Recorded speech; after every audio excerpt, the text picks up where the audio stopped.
Welcome to the Hire Yourself Podcast. My name is Pete Gilfell, and I'm here with my business partner, Nat Truitt, and we're all about helping business people become better business people or just become business people. Good morning, Sean. Hi, Pete. And Nat is playing hooky again. Yeah, he seems to like that occasion. Oh, I tell you, and I'm grateful today. Why? Why am I grateful? I was just reading today that yesterday we had record heat. That's record heat. It was the warmest day we've had. Oh, what is it? Over 100 degrees. The last time we had that was like 2012 or something like that. Crazy.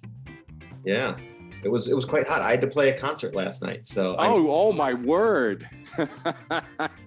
In the beating sun, all that kind of good stuff, or hopefully you're in the shade. In the evening, so it was less bad, but it was still, Chicago, the humidity is like 150%. So oh man, yeah, it's so humid. I had a bad hair day and I'm bald, right? So from that standpoint, so what I'm grateful though is for air conditioning. We put a new air conditioning system in last year, and I got to tell you, I don't know if you don't have air conditioning, it's pretty brutal out there. Yeah, I often wondered if I could survive if I was born before like 1980 something. In the summer.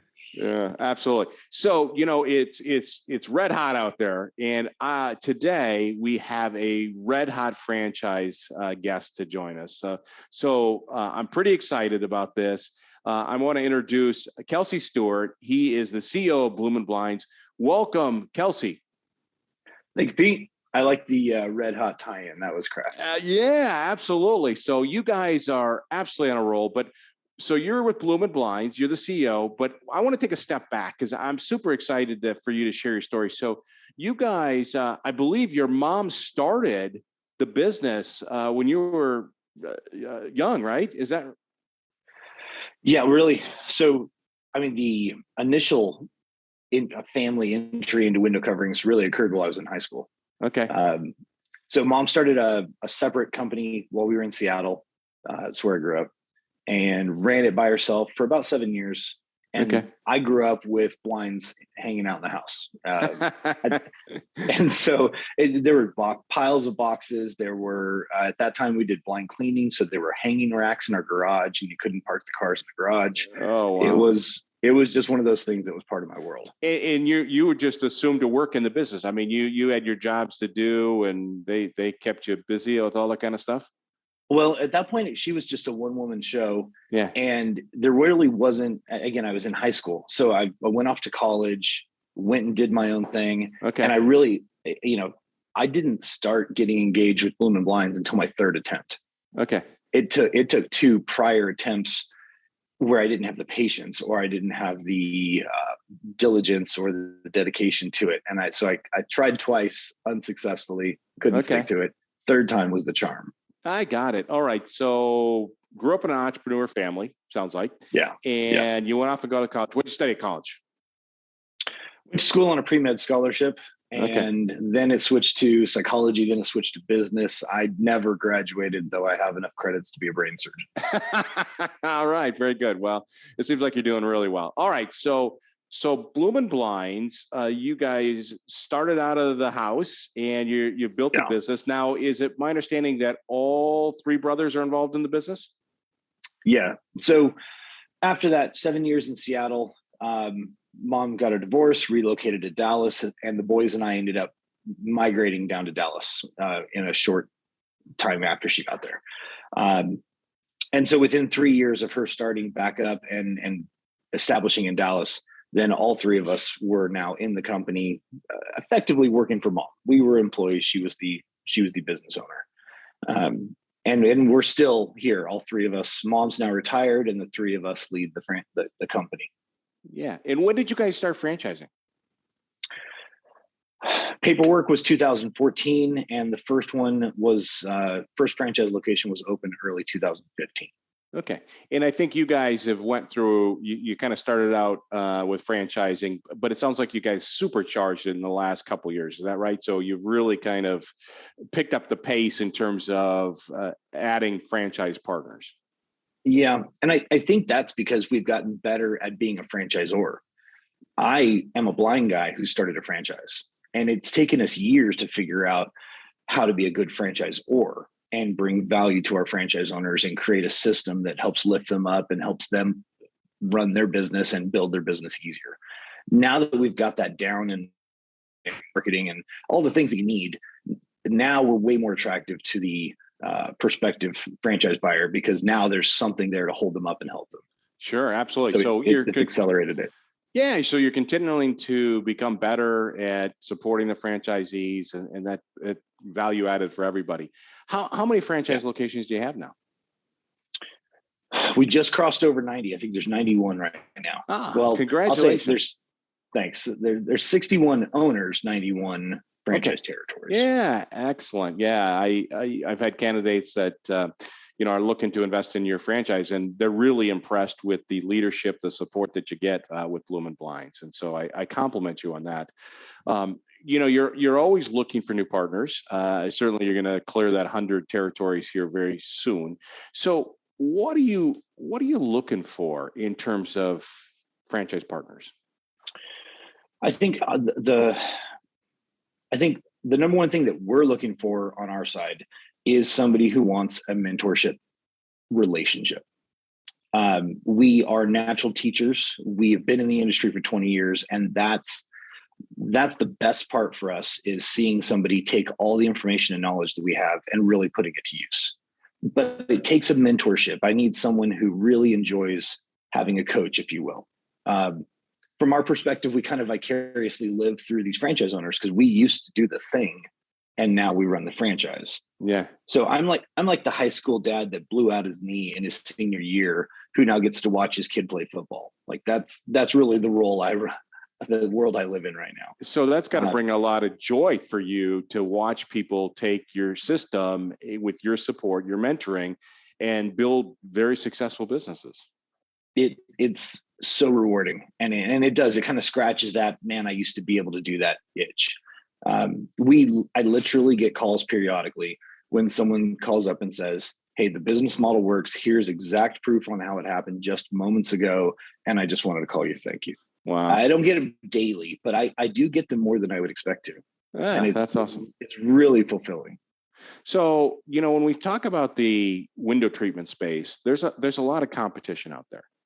And so my question for you is, because you've got the big ones out there, and you guys have been around a long time, but you're really emerging as a franchise concept. I mean, you're really kind of coming into your own. Right. So my question for you is, and I want to kind of go through the different reasons, but what separates you from the competition? It's easy. And really, it takes some background information. The dirty little secret in window coverings is we're all selling about the same quality of product. Like, there isn't really a good, better, best. They all are pretty good. So anything you get from a custom window retailer or window covering retailer, we're all selling the same stuff, and we're all selling at about industry standardized margins. So you're not going to build your company or find success on product or price. It's the why. And creating and selling and presenting value in why you should be the one doing the project, not the product or the price. That's the focal point. So with an emphasis on the why, really our three main differentiators come in the other value adds. We are the most distinguishable separator is the fact that we do repairs. We are a company that embraces the idea of fixing and putting blinds or any product back together, whether we sold it or not. And that generic ability to rehab or repair products that we didn't sell on a mobile home or a mobile service is a absolute separator in the window covering space. Nobody's willing to do it. That's very cool. And why aren't people willing to do it? I think it's not a big ticket. So if you have a short-term mindset to the growth of your business, you are focused on the big dollar items, the tickets that are 10 times the size when you sell new stuff. Mm-hmm. For us, we've always had a very long-term perspective on building businesses. And so that willingness to go do a small little ticket, sub $200, that articulates to the customer that you're willing to do what's best for them, and you're not just grabbing every penny you can. And it really adds to a lot of long-term business not only from that customer, but the repeats, the referrals, the online reviews. And in home services, it's getting through the front door, because then you get to find the other opportunities. And so we're able to get to many more doors than a sales only organization. Okay. And so that's a bunch of the long term. All right. So you guys do something nobody else does. You do repairs, which is nice. So it's not a big money maker, but I would suspect that makes you more recession resistant. So as things change Entirely. So that makes you more recession resistant. Does it also give you the opportunity then to, you're in there to do a repair, and it's hard to get anybody to do a repair. Like most of the time we just throw them away. Like my kids wiped out my blinds. We didn't even know you could get them repaired. We just threw them away. So when we look at this, when you're in there doing a repair, is there upsells from a standpoint is that, hey, listen, we can repair it for $200 or you can get a new one for $1,000? Does that ever happen? It does. We don't treat it as an upsell so much. If a blind's able to be repaired, generically, we repair it. We're not using the repair as a bait and switch tactic. That's not the approach that we're going for. But what does happen, and we call it an "oh, by the way" statement. So I'm in here fixing the blind, but oh, by the way, I notice that you don't have anything on the living room. Or, oh, by the way, you have a bright sun coming through your patio. We have exterior shades. It's a very soft informational opportunity. And what we've learned is that customers, if they have any interest in anything else we do, they'll either ask or they'll grab that "oh, by the way" statement. If I present an "oh, by the way" idea and then there's no interest, they just let it go. Yeah. And there's no awkward moments. Sure. Franchise owners love it because they don't have to get into this high pressure technique and they don't have to bait and switch. They can just present ideas and educate that we have options. And the homeowners guide us as to whether or not they want to do it. And they seem to really appreciate that softer approach. Yeah, no, that's great. All right. So that's one, is that you do repairs. What's another competitive advantage that you have? It's definitely going to be our technology platforms. So window coverings is an industry that is run by notepads and pencils behind your ear, some guy named Earl in a red pickup. And Bloomin Blinds has had technology infused from the very beginning. We have a call center that takes incoming calls from our marketing and books the appointments for our franchisees. So that's uploaded into a cloud-based scheduling system that all the franchise owners and their teams have. We've got routing on our way to the appointment. So our homeowners and customers are watching us drive to the house like an Uber driver. Yeah, so they get to see who we are and exactly down to the minute when we're going to get there. All of the measurements are done with lasers instead of tape measures. Those lasers Bluetooth into the iPads that we're holding that control a quoting software. So we're able to present quotes right there on the spot. And lastly, we have a window covering visualizer where I can literally stand in your living room and show you what those purple Roman shades are going to look like on your windows with photorealistic imagery that actually will move up and down or rotate open and closed. And we can do that all right there on the first appointment. Wow, that is awesome. Well, I need you to come to my house. I need some help. Okay, so I also read something about you guys have AI-driven digital marketing. Can you tell me a little bit about that? So that's another piece. We believe it's in everyone's best interest if we can automate as much of the day-to-day busy work. And marketing is certainly an environment where if you're not an expert, it can be problematic. So we've automated that. We have a third-party company that runs all of our Google AdWords and our pay-per-click and optimization and SEO. And franchise owners have the benefit of an AI-driven Google pay-per-click program. And it's really an incredible process because we've integrated our sales software and CRM back into the marketing team. So every month, the marketing team and the AI gets to see which ads are working, and then ultimately what the dollar value for each particular ad is across the entire system. So the marketing team and the AI knows which ad has a $200 average and which one has a $1,200 average. And so it naturally begins to shift the marketing money towards the ones with the higher dollar averages because we've integrated everything through in a circular form and it gets to see not only who converts, but at what level. Yeah, And that's awesome. It pushes business in the right direction from an advertising standpoint. Right. Franchise owners don't have to do anything. They have to build relationships with their community, but in terms of your traditional marketing, like what ads, what keywords, what demographics, that's all done and automated. Okay. So if I heard you correctly, from your standpoint, you guys separate yourselves from number one, that you guys do services that nobody else does. And that really gets you Right. into the home, and you can provide additional services if they need it. The other thing I heard you say is technology, where you guys separate yourself from technology. What about, I was thinking about this a little bit, you're a family-owned business, and in today's world where a lot of franchise systems are owned by private equity and stuff like that, is that a competitive advantage? It's more of a family atmosphere with Bloomin Blinds? It's always been for us. Yeah. We have this really sweet spot where we have the size and scale, because we're a franchise, to have some tools and toys that your average mom and pop can't obtain. The technology and the, watch me drive to your house, things like that. But because we are franchise owners who are generally heavily involved, if not owner operator in their business, you're dealing with an individual, and you're dealing with somebody who has personal pride in their business and the work they're going to do for you, because it's their business. Yeah. So we've got all the benefits of a big company, but we have that personal touch. So we're very big on telling our story, creating the emotional connection, and that family feeling, like you said. And it could be their family, or they could be telling stories about my family. We encourage that sharing of your history and your story, and building that connection. That's why we do our work. When we repair a blind, we do it in the kitchen. We stand there with the homeowner, hang out, get to know them, chat them up while we're doing our work. We're not hiding in our van. Yeah. Because then we get to create that connection. Yeah, that's great. I love that.